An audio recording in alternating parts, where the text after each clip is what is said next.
So, tell us what you have here for us today. Well, there's a trend in Utah, well, at least in Utah for sure, that people don't like cut flowers.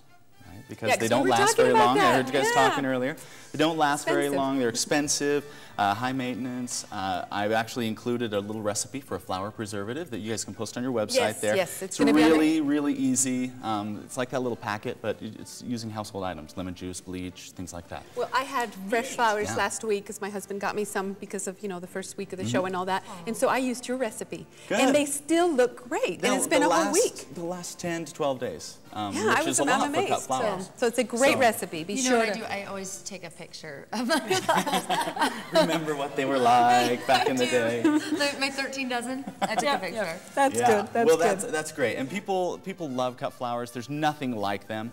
But if you're one of those that can't do cut flowers because of expense or whatever, then I'm going to give you some options today of some easy, low maintenance, because not everybody has a green thumb. Right. And the one thing that we really want to accomplish today is to get rid of the dried flower arrangements on your wall, the wreaths, the sprays that you did in Relief Society or women's groups or whatever you did. Get rid of them, because all they do is they sit up there on the wall, and I'm guessing that most homes out there have had them in there for about 5 to 10 years. Sometimes 20. They gather dust. They're hard to dust. They're like spider condos. Yeah. They just live there. Oh, that's scary. Yeah. And most people have them above their bed too, so you can imagine they're just coming down to visit at night. What about silk? What about silk? Silks are okay too, and there's nothing wrong with either of them. Well, no, let me change that. Let's not do that, because I'm going to give you great options today that we don't have to worry about. Okay. But you either have the dried flower people or the people with the green thumb that just go crazy with it. They're the people that in their kitchen, they've got the tendrils coming down from every plant and down from their upper cabinets from it looks like a jungle. So you got to find a happy medium. We got to find a happy medium. We like happy mediums. So here's a happy medium. First and foremost is a succulent arrangement that I did last night. Now succulents are kind of in the cactus family. They're very drought. Cactus means courage. I didn't say that earlier, but yeah. Oh, that's neat. Well, it's not hard to be courageous when you're covered with spines. I think that's pretty easy. But nonetheless, they're very drought tolerant. So if you don't have a green thumb, these are a great thing for you because, it doesn't matter. If you forget to water them one week, not a big deal. And they're beautiful. Yeah, they are. And it's such a great variety of textures. You have some that bloom, some that don't. But that's beautiful. Aren't those great? And these technically aren't cactus, but they are the same family. The same family. Okay.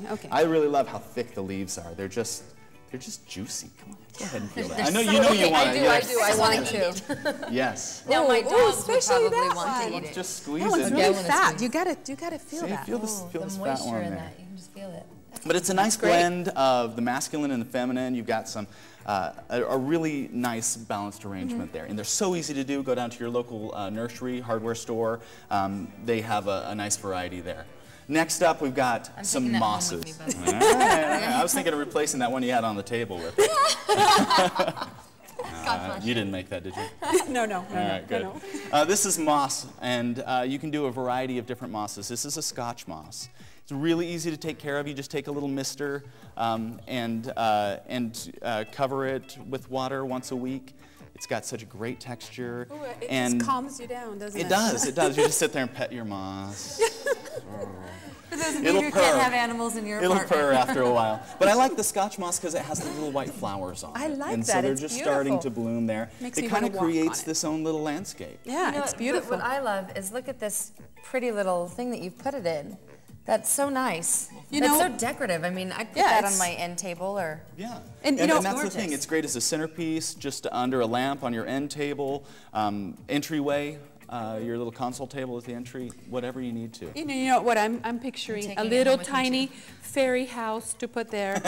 So we could do a little fairy house, a little garden. Yeah. So we have a minute left, Brian. Okay. So. The last one is wheatgrass, and this is like the quintessential summer arrangement. So easy to do. Most people have this in their basement. It's hard red winter wheat. So even in the basement without light? Well, no, I'm just saying you have it in your food storage probably. Okay. So you just go down, scoop up some of that. Okay. If you have like one of those juicers at those juice places. Yeah, juice places. That's where you've seen it before. There you go. But it's really easy. You just take a bunch of wheatgrass, you soak it overnight Spread it over the planter that you want to plant it in. You can do it in soil, or in this case, I just started some, and they are just on a paper towel, and you keep the paper towel damp till they sprout. These have been going for about 2 days. So within a week, you're going to have grass like this. And then when you trim it, you could put that in your juices. Yeah, you can't digest the grass actually, but you can chew on it if you want to. That is great. Feel a little like a cow then. Yeah, well, it's up to you. Good work. Oh well, thank you, Brian. You bet. It's very easy to do and great for that shock of green. We need that in our homes. Nothing brings life to a room like life. And I agree. oxygen. Exactly.